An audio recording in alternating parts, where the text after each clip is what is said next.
Sat. My humble prostrations to the all-pervading Brahman, to my worshipful Guruji, Swami Jyotirmayanandaji Maharaj, to the Divine Mother, and all sages and saints, and to each of you, divine soul, watching today's satsang. We are currently covering the scripture, Mysticism of Devi Mahatmaya, Worship of God as Mother.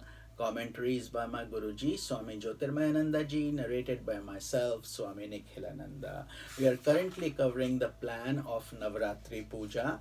Yesterday we had discussed the implications of Goddess Durga and Goddess Lakshmi and how they help us in our lives, and today we will be studying about Goddess Saraswati. So Goddess Saraswati is described as having a complexion that is white like the Himalayan snows. And the last 3 nights of mother worship are devoted to the worship of Goddess Saraswati, the bestower of wisdom. After Durga Devi destroys the old negative qualities in our personality, and Lakshmi Devi blesses our personality with positive qualities, then finally Saraswati Devi, the goddess of wisdom, comes to enlighten us by revealing the latent powers and potential grandeur of our soul. She shines effulgence as all her garments are brilliant and her ornaments emit pure snowy light. The implication is that goddess abounds with sattva or purity. White color symbolizes sattva. When sattva develops in the human personality, it brightens the intellect and leads to intuitional enlightenment. Goddess Saraswati is further compared to the jasmine flower. This lovely flower is not only white but is also fragrant. Where there is purity, there is also fragrance and luminosity. These three, purity, fragrance, and luminosity, go to form the apparel and ornaments of the goddess.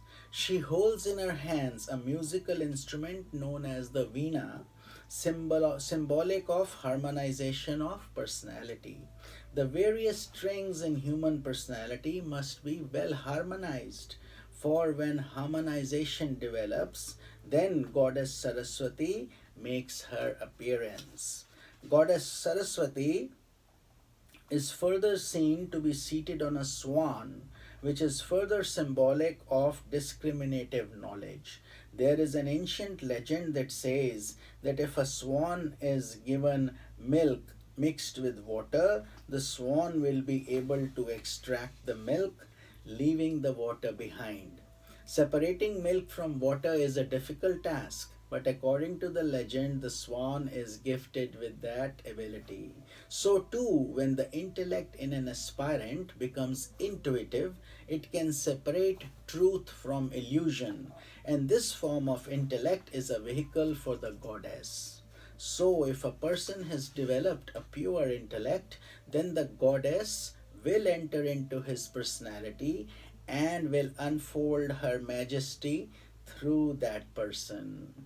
Goddess Saraswati, the goddess of wisdom, enables us to go beyond the walls of our ego and look into a transcendental dimension. The moment we do, creative faculties begin to unfold within us. When our talents unfold and we begin to then excel in any field of knowledge or art, then we should consider it as a grace of Goddess Saraswati. Goddess Saraswati promotes knowledge in all its forms, and knowledge is the fountain source of all that is good and wonderful in this world. That's why we say, Sabko Sanmati De Bhagwan. O God, may all be bestowed with wisdom and good intellectual knowledge. True knowledge brings an expansion in your consciousness.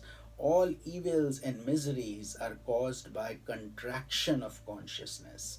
Ultimately, Saraswati Devi destroys ignorance and reveals the splendor of consciousness to the aspirant.